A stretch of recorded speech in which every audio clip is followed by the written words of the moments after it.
Hello students, welcome to triple A bright academy online channel for Jammu and Kashmir exams. और जैसे कि आप जानते हैं, लास्ट वीडियो में इंग्लिश के सब्जेक्ट के अंदर हमने टॉपिक प्रेपोजिशन स्टार्ट किया था, जिसमें हमने प्रेपोजिशन ऑफ टाइम कवर किया। मतलब प्रेपोजिशंस जो टाइमिंग के अकॉर्डिंग यूज़ की जाती हैं। आज की इस वीडियो में हम प्रेपोजिशन ऑफ प्लेस पर बात करेंगे। प्रेपोजिशन ऑफ प्लेस क्या होता है? जगह के हिसाब से प्रेपोजिशन, किस जगह पर कोई चीज़ है उस हिसाब से प्रेपोजिशन। अभी आपको लगेगा कि वही सारे वर्ड्स यहाँ पर भी हैं, एट टाइमिंग में भी था, ऑन टाइमिंग में भी था, फॉर टाइमिंग में भी था, तो इसमें भी सुन रहे हैं। बट आज हमारा टारगेट क्या होगा?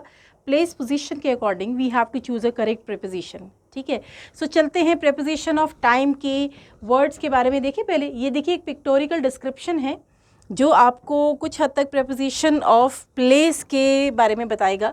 आप देख सकते हैं यहाँ पर पहला एक बॉक्स बना है, बॉक्स के अंदर आपको बॉल विजिबल हुआ होगा, तो ये कहीं ना कहीं मीनिंग देता है किसको? इनको। अभी मैंने डिटेल में आपको पूरा क्लियर करना है, लेकिन फ़िलहाल एक पिक्टोरिकल डिस्क्रिप्शन, एक पिक्चर की सपोर्ट से आपको बेहतर समझ में आता है। मुझे ऐसा लगता है पिक्चर्स आपको बेटर सिखा पाएंगी प्रेपोजिशंस के टॉपिक के अंदर, specially for the case of place and position. अभी बॉल कहाँ पर है? आप देख सकते हैं एक बॉक्स है, उसके सरफेस के ऊपर है। This is the meaning of on preposition. Surface के ऊपर टिकी हुई है वो बॉल, मूव नहीं कर रही है, स्टेबल है, स्टिल ऑब्जेक्ट है। अंडर, अब बॉक्स के नीचे है वो बॉल, तो that is called under, right. Next to या बिसाइड भी बोलते हैं। अभी ये सारे वर्ड्स आपके पूरे चैप्टर में आएंगे, डिटेल में आएंगे, बहुत अच्छे से क्लियर करूँगी। फिलहाल तो मैं पिक्चर से क्लियर कर रही हूँ। तो एक बॉक्स है, बॉक्स के साथ वाली जगह पे बॉल है, that is next to this box. तो नेक्स्ट टू क्या होता है? आपसे तुरंत सामने, साथ वाली जगह, सामने नहीं, साथ वाली जगह, आई मीन ईदर लेफ्ट और राइट, जिसको हम बिसाइड भी कहते हैं। नेक्स्ट टू, बिसाइड या बाय, तीनों वर्ड से आप इसको बता सकते हो।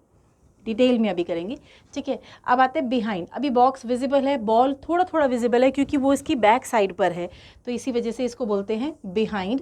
और इन फ्रंट ऑफ क्या है? अब बॉक्स हल्का फुल्का विजिबल है, उसके सामने देखिए बॉल दिखाई दे रही है आपको, उसके फेस पर, एट द फेस, तो हम उसको बोलते हैं इन फ्रंट ऑफ। जैसे मेरे अगर सामने कुछ भी है, जैसे फ़िलहाल मेरे सामने होंगे, अगर आप मेरे सामने बैठे हैं तो आप मेरे इन फ्रंट ऑफ हैं, और अगर आप मेरे बैक साइड पर हैं, पिछले बेंच पर हैं, सेकेंड बेंच पर हैं, तो वो बिहाइंड है, ठीक है।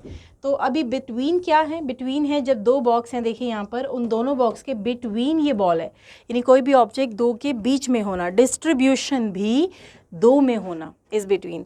ये छोटा सा पिक्चर से थोड़ा सा इंटरेस्टिंग बन जाती है टीचिंग जो है। तो ये देखिए मीनिंग के साथ साथ अब चलते हैं पहले प्रेपोजिशनल वर्ड पर, जो प्लेस पोजिशन के हिसाब से हम आज लर्न करेंगे। So the first word as you can see is at. So at preposition कब यूज होता है? At use to say exactly where something और समवन इज। एग्जैक्ट बताता है, वो स्पॉट बताता है जहाँ पर वो चीज़ अवेलेबल है, तो दैट मीन्स एग्जैक्ट यानी स्पॉट बताता है, आप ये कह सकते हैं। It declares you the spot where something और समवन इज, जहाँ पर वो कोई भी पर्सन या कोई भी नॉन लिविंग चीज़ अवेलेबल है। Example, I saw a cat at the window, तो वो स्पॉट है। अब इसका ये मतलब नहीं हुआ कि वो विंडो के ऊपर है, विंडो जहाँ बनी है उस स्पॉट पर है। हम नहीं बोलते कहीं पर he is at the door, है ना, they are at the door का मतलब वो दरवाजे पर है, वो दरवाजे पर लटक नहीं रही हैं, दिस इज़ डोर। दरवाज़ा जहाँ बना है उस स्पॉट पर है, कैट जहाँ विंडो बनी है उस स्पॉट पर है। तो एट बेसिकली हम यूज़ करते हैं एक स्पॉट की डिक्लेरेशन के टाइम पर, कि एक स्पॉट है जहाँ पर, जैसे हम कई बार बोलते हैं लुक एट द बोर्ड, तो आप बोर्ड एक स्पॉट है जिसको आपने विजुलाइज करना है, लुक यानी देखना है। तो एट एग्जैक्ट मीनिंग क्या है? It declares you the spot. अभी डिटेल में और जाएंगे इसके आगे। दूसरा, ऑन। ऑन क्या कहता है? सरफेस के ऊपर। जैसे मैं एक छोटा सा पिक्टोरिकल डिस्क्रिप्शन से आपको हेल्प करूं, दिस इज़ अ टेबल, और टेबल पर ये बुक पड़ी है।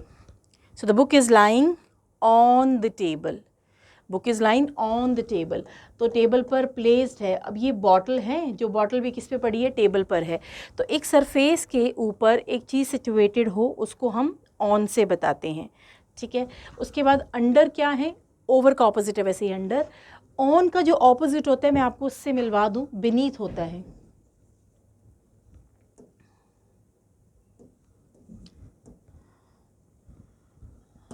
सो ऑन का ऑपोजिट क्या होता है? बीनीथ। ये क्या है, ये वर्ड हमने रेयर सुना होता है लेकिन ये आपकी नॉलेज में होना चाहिए। बीनीथ क्या है, ऑन कहता है सरफेस के ऊपर है सिचुएटेड, स्टिल स्थिर है चीज़। बीनीथ क्या कहता है, एक सरफेस के नीचे है। जैसे मैं एक अक्सर एग्जांपल देती हूँ, इसका मीनिंग तो हुआ अंडरनीथ। अब इसका मतलब क्या है, जैसे कि मान लो ये बुक्स हैं,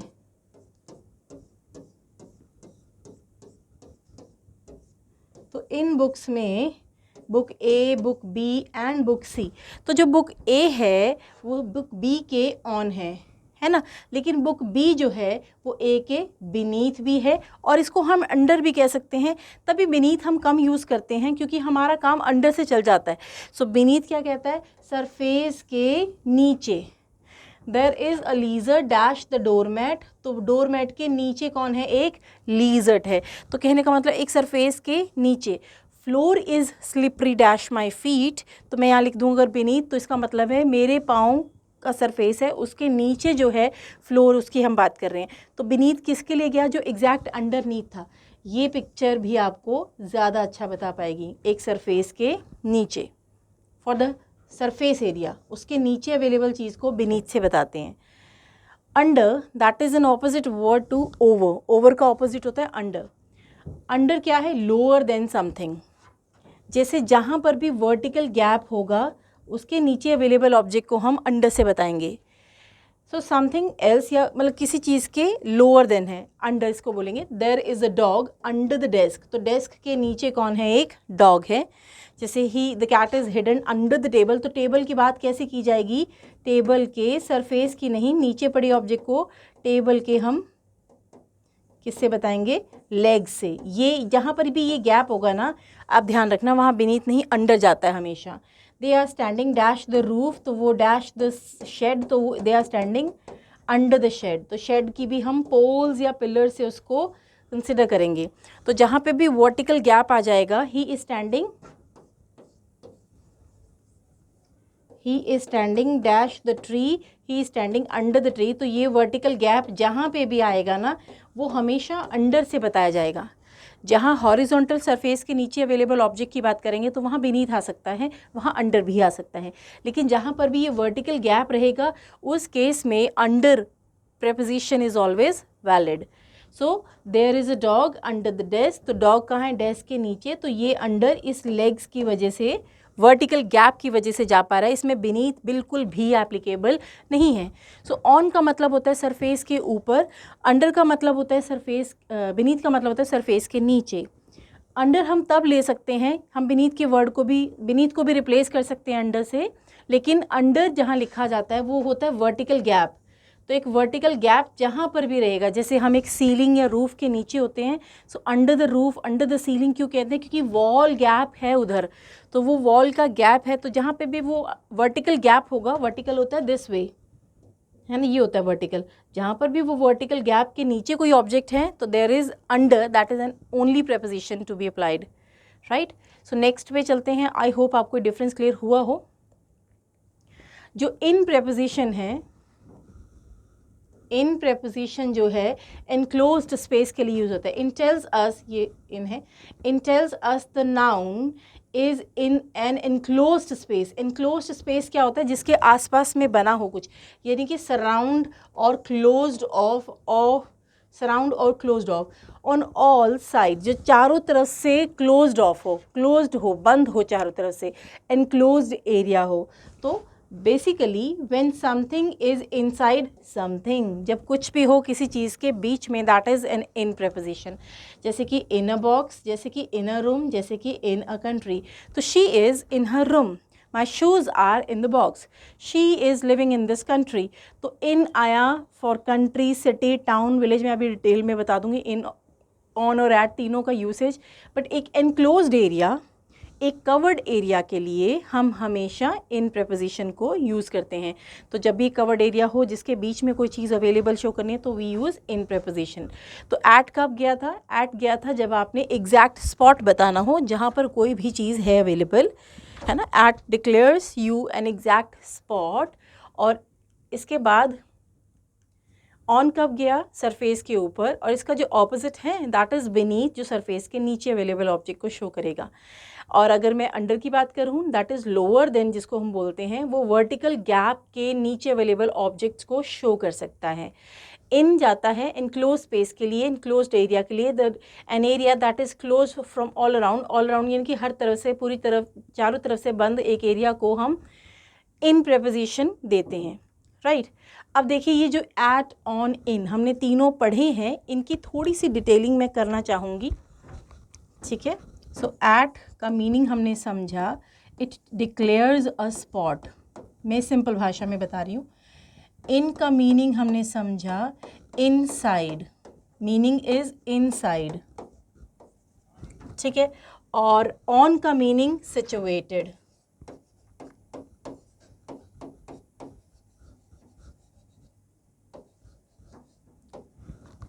तो सिचुएटेड स्थिर यानी किसी चीज़, किसी सरफेस के ऊपर, इनसाइड यानी इनक्लोज्ड एरिया में, at it declares you spot. इनका एक और मीनिंग भी है, फॉर लार्जर एरियाज़, जब एक लाइन में दो जगह हों जिसमें से एक जगह बड़ी है तो उसको हम इनसे बताते हैं।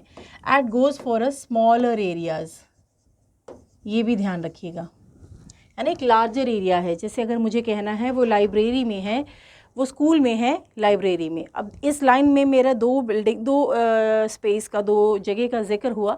She is in school at the library, तो लाइब्रेरी स्मॉलर एरिया बन गया कंपैरेटिवली बोथ प्लेसेस, और जो स्कूल है that is considered the bigger part, तो हम उसको इनसे बताएंगे, और लाइब्रेरी के लिए भी यूज़ एट प्रीपोजिशन, ठीक है। उसके अलावा जब हम बेंच कहते हैं, जब हम बेंच कहते हैं, जब हम स्टडी टेबल कहते हैं, जब हम डाइनिंग टेबल कहते हैं, तब हम हमेशा एट यूज़ करते हैं। जब हम सपोज़ करो टेबल कहते हैं, सोफ़ा लिखें, है ना, स्टूल लिखें, तो हम ऑन यूज़ करेंगे। और जब हम चेयर कहते हैं तो अक्सर we use in. She is sitting in a chair, she is sitting on a table, she is sitting on the sofa, she sat on the bench, on study table, तो ये गलत होगा ना, she sat at the bench, at study table and at dining table, ये at आ जाएगा।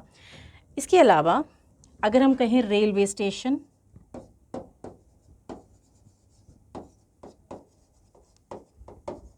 Bus stand,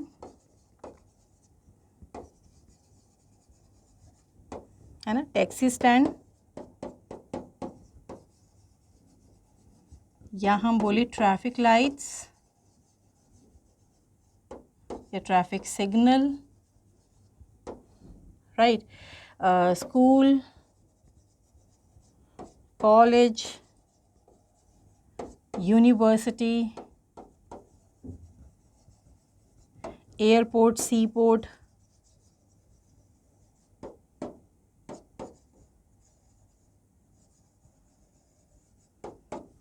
ठीक है, और ऑफिस, डोर, विंडो,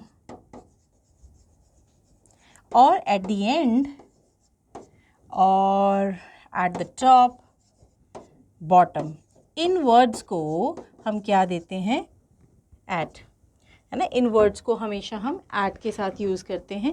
और अगर हम बात करें किसी इनक्लोज्ड एरिया की, तो उसके लिए इन आता है, कवर्ड एरिया के लिए इन आता है, प्लस एक लार्जर एरिया के लिए भी इन आता है। तो चेयर वर्ड के लिए इन आया, और इसके अलावा कौन से वर्ड्स है, लेट्स सी, कोई भी सिटी, कंट्री, टाउन, विलेज, इन लेगा। हॉस्पिटल, बैंक, जेल, बेड, ये इन के साथ जाते हैं, right. In hospital, in bank, in jail, ये बेड इनके साथ में जाते हैं। बिगिनिंग, है ना, और इन द बिगिनिंग, और मिडल, कहते हैं ना, in the middle of the class, in the middle of the room, in the middle of the movie, किसी के भी मिडल के लिए भी use in preposition over there, ठीक है। ये इन की एप्लीकेशंस हैं जो आपको ध्यान रखनी है। रूम, और ground, park, she is in the park, right, she is in hurry, तो ये इनके साथ जाएंगे, राइट। इसके बाद हम बात करें ऑन के लिए, अगर हमें मतलब मुझे ये समझाना है आपको कि हमें इन पॉइंट्स को लर्न ही करना पड़ेगा। कार टैक्सी भी इन लेते हैं, car, taxi, jeep, they are always with in preposition. On the other side sofa, और ये तो ऑन लेते ही लेते हैं। फ्लोर वर्ड के लिए ऑन जाता है, फ्लोर में कोई भी हो, ground floor, first floor, second floor, top floor, तो on the first floor, on the second floor, on the ground floor. और फ्लोर हम बोलते किसको हैं, एक जगह, एक ज़मीन जो कवर्ड एरिया के अंदर होती है। जो ओपन एरिया में होता है उसको ग्राउंड बोलते हैं, कवर्ड एरिया के अंदर जो ज़मीन होती है उसको फ्लोर बोलते हैं। तभी रूम के अंदर हम ज़मीन को फ्लोर कहते हैं। तो फ्लोर के लिए ऑन आता है, ठीक है। लेफ़्ट राइट लिखा हो तो उसके लिए भी ऑन आता है। और डायरेक्शंस के लिए इन आता है, ईस्ट, वेस्ट, नॉर्थ, साउथ।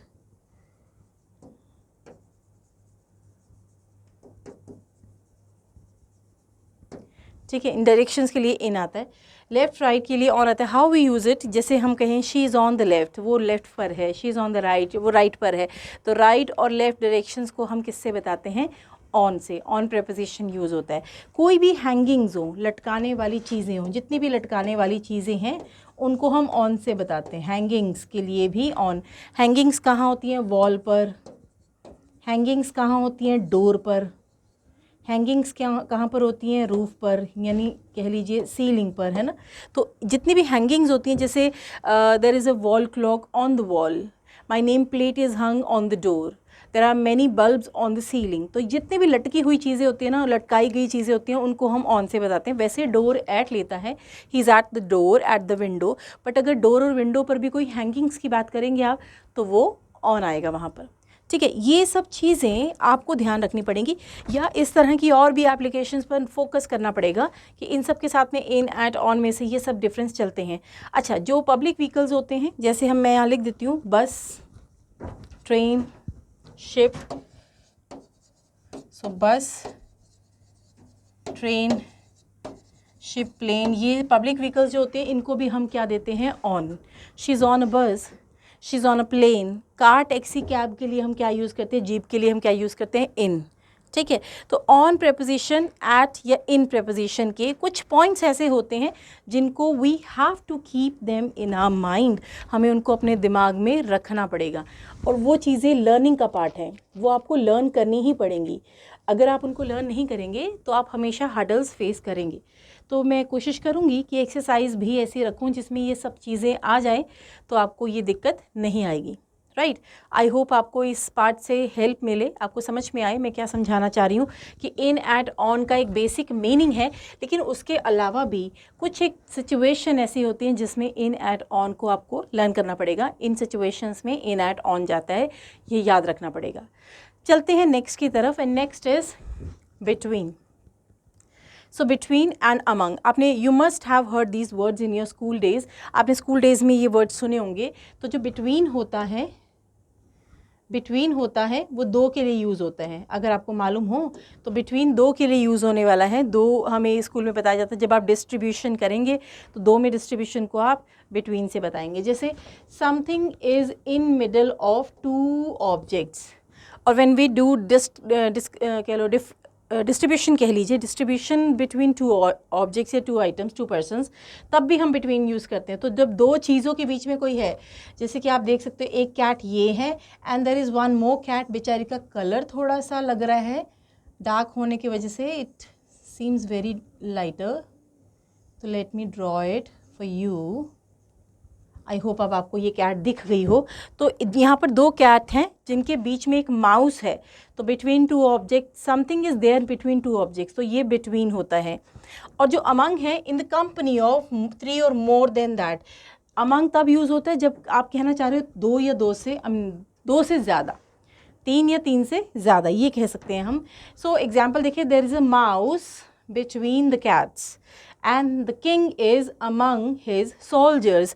तो जो किंग है, मैंने यहाँ मेंशन किया, suppose this is king among his soldiers, तो दो से ज़्यादा लोगों के बीच में जब कोई है तो वो अमंग आ जाता है, और दो ऑप्शंस के बीच में जब एक ऑप्शन है तो वो बिटवीन आता है। जैसे कि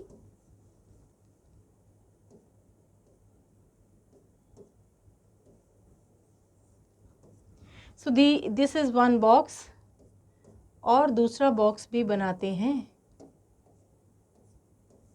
ये दो बॉक्स हैं और इसके बीच में मैं सपोज करो एक है ना कोन जैसी शेप में ट्राइंगल सा डाल देती हूँ। So there is a triangle figure between two cubes या क्यूबॉइड्स। तो दो क्यूबॉइड्स के बीच में एक ट्राइंगल फिगर है, ठीक है ना, दो क्यूबॉइड्स के बीच में एक ट्राइंगल फिगर है, तो ये बिटवीन हुआ। और अमंग का मतलब है देयर आर मैनी पर्सन्स, है ना, तो ये गर्ल है सपोज करो और ये गर्ल अमंग दीज स्टूडेंट्स है, तो वो एक टीचर है अमंग दीज स्टूडेंट्स। तो ये दो से ज़्यादा के लिए यूज़ होने वाला वर्ड है। अच्छा, एक और चीज़ ऐसा भी होता है ना कि हमें डिस्ट्रीब्यूशन में यूज़ करना है। When we use it in a distribution case, जब आप इसको डिस्ट्रीब्यूशन में यूज़ करेंगे तब इसके अंदर कैसा होगा, अगर मुझे कहना है distribute all the sweets, distribute the sweets dash Ram and Shyam. अब ये दो लोग हैं जिनमें ये स्वीट्स डिस्ट्रीब्यूट करना है, तो between is the option that can be used here. So between word जाएगा यहाँ पर। अगर इसी लाइन में राम एंड श्याम के जगह पर distribute all the sweets dash them, अब ये देम का मतलब more than two, we consider it more than two case, तो यहाँ पर अमंग इज़ द ऑप्शन। तो अमंग देम, राइट। तो दो में डिस्ट्रीब्यूशन करना हो तो बिटवीन, दो के बीच में किसी ऑब्जेक्ट को अवेलेबल शो करना हो तो बिटवीन, दो से ज़्यादा में डिस्ट्रीब्यूशन करना हो तो अमंग, दो से ज़्यादा लोगों के बीच में किसी को शो करना हो अमंग अगेन। तो ये two and more than two का केस होता है। इसी के साथ एक डिस्क्रिप्शन और आपको रिक्वायर्ड है एंड दैट इज़ अमंग और अमंगस्ट। ये दो ऑप्शंस दिखे आपको, एक में फ़र्क क्या है, ST आता है लास्ट में। ये डिस्क्रिप्शन भी आपको पता होना चाहिए, पेपर में कई बार ये भी आ जाता है, uses both the preposition are similar, दोनों का यूसेजेस सेम है, कोई फ़र्क नहीं है। डिफरेंस क्या है, अमंग हम तब यूज़ करते हैं जब हम एक ऐसे वर्ड की बात कर रहे हैं जो कॉन्सोनेंट या वॉवल किसी से भी शुरू हो जाए। कॉन्सोनेंट एंड वॉवल्स दोनों के साथ जाता है अमंग। और अगर हम कहें, अगर बात करें सिर्फ वॉवल्स की, तो वहाँ पे जाता है अमंग। हाँ जी, तो among and amongst uses of both the preposition are similar. Among is always used when the noun behind it is consonant, plus it can also be used with a vowel sound. Amongst can be used with vowels, among can be used with consonants. Among vowels और among consonant, ये तो पहली बात हो गई। दूसरी बात, amongst को आप consonants के साथ में भी यूज़ कर सकते हैं। शॉर्टकट बताऊँ, ST वाला goes with both, consonant and vowel दोनों के साथ जाता है। विदाउट ST जो है वो सिर्फ और सिर्फ कॉन्सोनेंट के साथ जाता है। जैसे कि आप देख सकते हैं, मैंने लिखा he is very popular among the students और अमंग द स्टूडेंट्स। अमंग और अमंगस्ट दोनों फॉर द स्टूडेंट्स, कॉन्सोनेंट में दोनों जा रहे हैं, लेकिन he is very popular dash us, अब ये वॉवल्स के साथ में सिर्फ अमंगस्ट। फिर कर देती हूँ रिकैप। सो अमंग जब जाता है, अमंग जो है वो कॉन्सोनेंट के लिए जाता है, अमंगस्ट जो है वो कॉन्सोनेंट एंड वॉवल दोनों के लिए जाता है। आई होप आपको ये समझ में आ ही गया होगा। चलते हैं नेक्स्ट पर, बिसाइड एंड बिसाइड्स। बहुत इजी से दो preposition but very important. Beside जो सिंगुलर स्पेलिंग्स में दिखता है ना, सिंगुलर स्पेलिंग्स में जो दिख रहा है आपको, इसका मतलब होता है by the side of someone और समथिंग। आप इसको एक और प्रेपोजिशन से भी रिप्लेस कर सकते हो, नेक्स्ट टू या बाय। तो beside, next to, by, all the three words are same, behaviour तीनों का सेम है इस जगह। जैसे कि साथ वाली जगह, ईदर लेफ्ट और right. So the dog came and sat next to the boy. The comb is beside the brush. She was sitting beside me. She was sitting next to me. She was sitting by me. तो next to, beside and by are same at this point. साथ वाली जगह, either left or right.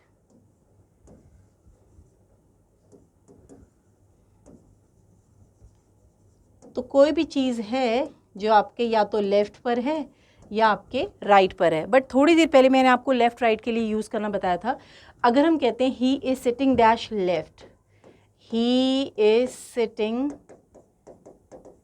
ध्यान से देखिए, dash left. अब मैंने यहाँ कोई और ऑब्जेक्ट नहीं लिखा, he is sitting dash left, तो लेफ़्ट या राइट लिखूँ उसके लिए मुझे ऑन लिखना पड़ेगा प्रीपोजिशन. लेकिन he is sitting dash Ram, तो राम के सामने हम लिखेंगे he sitting beside Ram, he sitting next to Ram, he sitting by Ram. तो डिफरेंस कैसे पता चला? अगर लेफ़्ट और राइट लिखेंगे तो उसके लिए ऑन आ जाएगा. अगर कोई और नाउन या प्रोनाउन लिखेंगे तो उसके लिए बिसाइड आएगा, नेक्स्ट टू आएगा या बाय भी आ सकता है. तीनों ही सही हैं. आगे चलिए तो एक प्लूरल जैसा दिखने वाला वर्ड है. सेम बिसाइड का प्लूरल फॉर्म दिखता है. ये देखने में लगता है कि इसका प्लूरल है, जिसका मीनिंग होता है इन एडिशन टू, किसी के अलावा. हिंदी में बोलते हैं ना, इसके अलावा.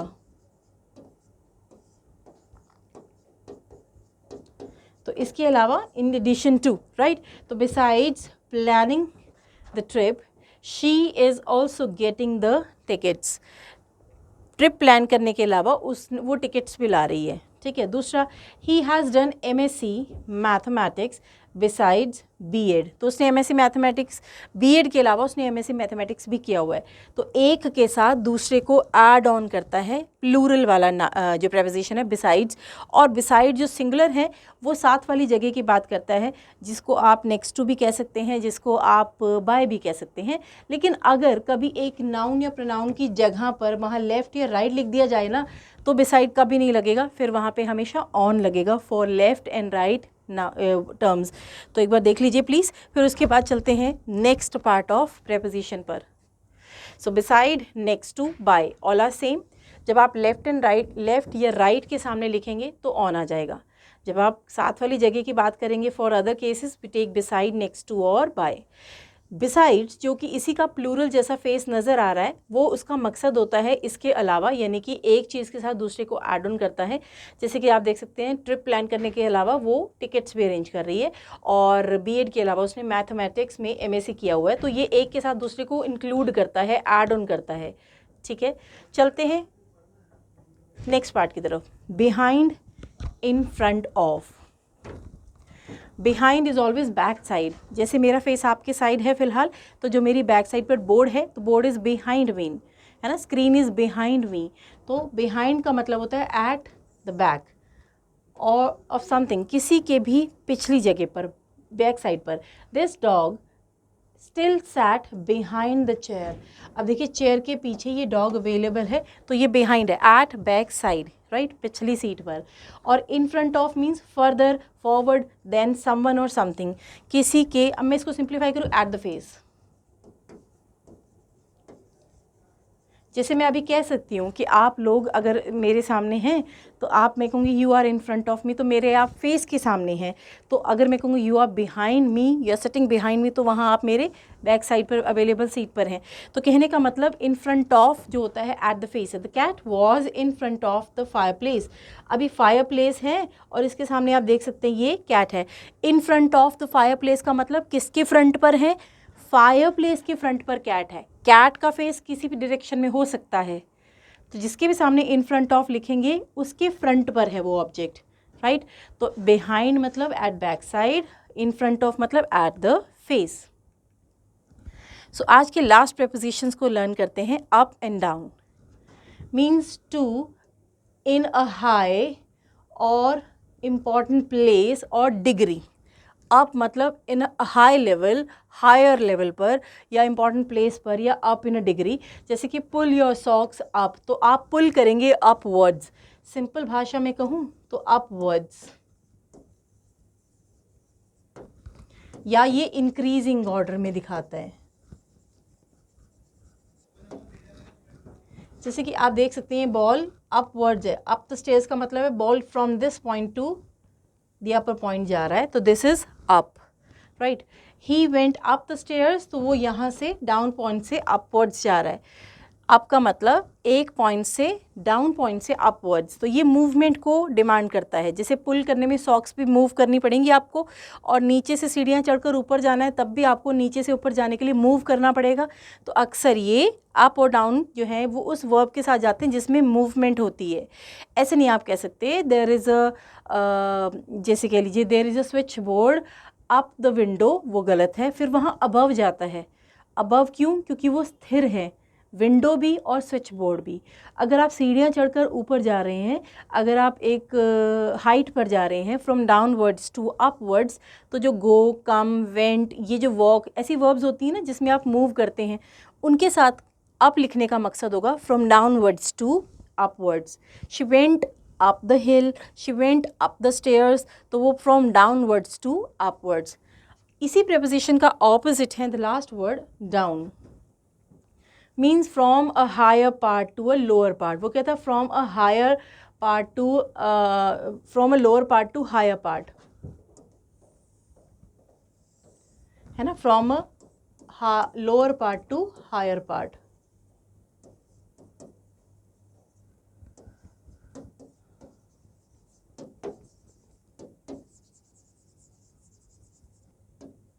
तो जब आप एक लोअर पार्ट से हायर पार्ट की जाने की बात करते हैं तो अप आता है, और जब आप हायर पार्ट से लोअर पार्ट की तरफ आने की बात करते हैं तो डाउन आता है। जैसे आप सीढ़ियाँ उतर कर आएंगे तो वो डाउन है।